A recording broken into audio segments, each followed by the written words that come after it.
Hi, welcome to Mischyf's. I'm Monique, and today I'm dehydrating Roma tomatoes.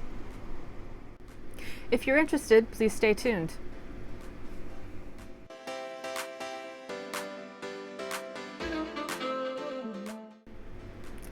We bought 4 Roma tomato plants this year, and I believe the heat wave that we had killed the flowers off.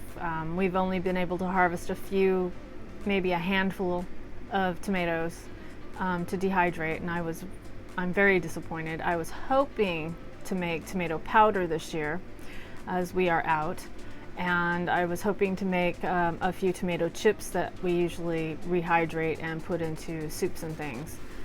Unfortunately, I don't think that's going to happen. Romas being washed. I have them soaking. I'm going to start cutting the tomatoes up and putting them on the trays.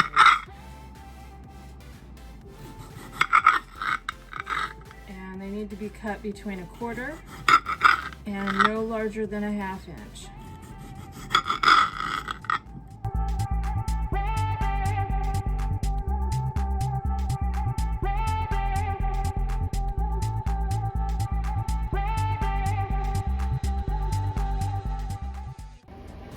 This is what the tomatoes look like when they're dry. Sorry for the background noise.